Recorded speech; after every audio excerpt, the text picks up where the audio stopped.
Hola, buenas tardes a todos. Mi nombre es Enrique y el día de hoy quiero compartir con ustedes una serie de conceptos que espero que sean útiles y que a veces son un poco olvidados, que son temas poco hablados u olvidados y que van relacionados a nosotros como personas, como familias, como víctimas en algunos casos en un contexto y en esta crisis que atravesamos de desaparición de personas, desaparición forzada, y que podemos retomar muy brevemente, y es entender estas dimensiones en las que el ser humano puede ser comprendido, ya sea en su forma biológica, en su forma social, en el trato ético, en restos humanos, en personas que fallecidas.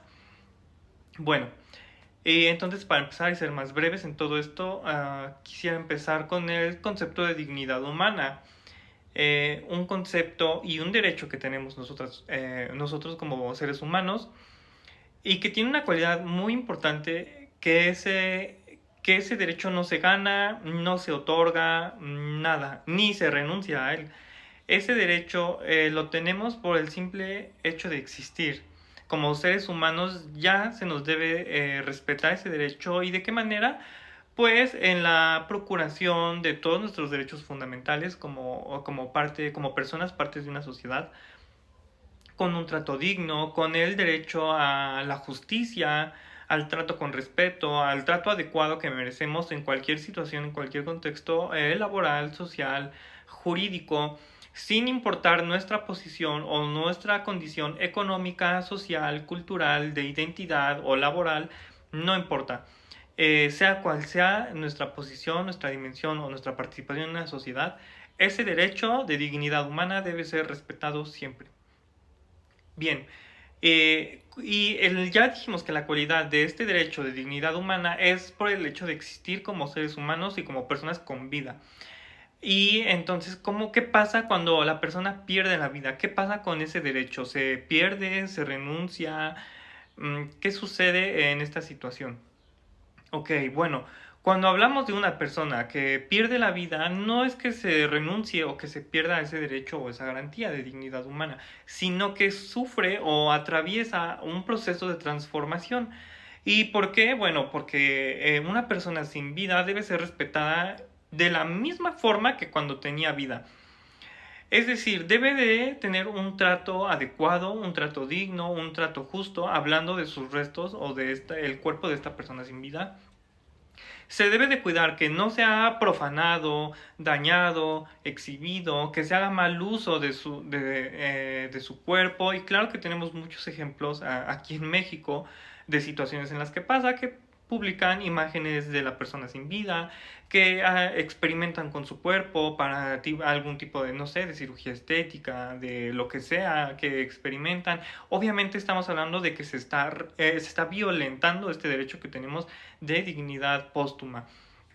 Su familia tiene derecho a un duelo, tiene derecho a saber qué sucedió con esta persona, por qué perdió la vida, cuál fue el diagnóstico, cuál fue la causa de muerte.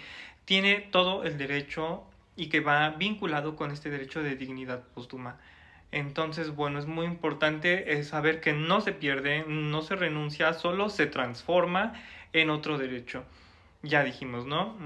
Un trato digno, respetuoso, cuidadoso, ético, profesional, empático, en el que se acompaña a su familia en todo ese proceso tan complicado que puede ser una investigación médico-legal para que se haga una restitución, una entrega digna, todo ese proceso hasta el momento del ritual o en la despedida de esa persona. Hasta ese momento debe ser digno. El lugar en el que se coloquen los restos de esa persona también debe ser digno. Entonces hablamos de todo un proceso, desde quizá la recuperación de su cuerpo para la investigación médico-legal hasta el destino final. En todo ese proceso debe de haber siempre un trato cuidadoso y digno, respetuoso siempre y empático. Ahora, bien, ya muy brevemente ya vimos estos dos conceptos y tenemos otros dos conceptos que son igual de importantes, que son el de muerte biológica y muerte social. diferentes. ¿Por qué? Porque cuando hablamos de una muerte biológica, y retomando el ejemplo que acabamos de hablar, cuando hablamos de una muerte biológica es porque tenemos la certeza de que la pérdida de la vida, porque ya no hay funciones vitales como los órganos más principales, como son el corazón y el cerebro, es decir, hubo un cese de sus funciones y hablamos de que esa persona perdió la vida y que ya está confirmado, obviamente, por un profesional de la salud, ya sea un médico que estuviera atendiendo toda su historia clínica de la persona, o bien se hizo una investigación médico-legal, se determinó la causa de la muerte y todo. Bueno, entonces ahí hablamos de una muerte biológica ya confirmada. Pero, ¿qué pasa cuando una persona desaparece? Porque cuando una persona desaparece, se pierde todo tipo de comunicación. Es decir, no sé dónde está, ya no aporta o ya no es parte de un trabajo, de una familia, de una sociedad, de sus amigos, de lo que sea. Entonces se pierde todo ese tipo de comunicación. Es como si esa persona dejara de existir para la sociedad porque no se sabe dónde está. Entonces, es cuando hablamos de una muerte social, porque es como si la persona estuviera en un limbo donde estuviera entre la vida, entre la muerte y entre el olvido, porque dependiendo el lapso de tiempo que pase, estamos hablando de que no sabemos, no tenemos certeza de que esté vivo, pero tampoco tenemos la certeza de que esté muerto. No hay una comunicación directa, ya no tiene esa vida a lo mejor laboral o académica, cultural, social, pierde todo tipo de comunicación. Entonces es cuando hablamos de una muerte social, porque la sociedad puede llegar al punto de dar a esa persona por muerta por el tiempo que ha transcurrido, por las condiciones de su desaparición. Tal vez fue violenta, tal vez fue en una gran catástrofe, simplemente desapareció, no se sabe, fue quizá a trabajar o a la escuela o a la tienda y no volvió. Entonces también por las condiciones de desaparición que sufrió esta persona, bueno, entonces las personas suelen darlo por muerto o por muerta.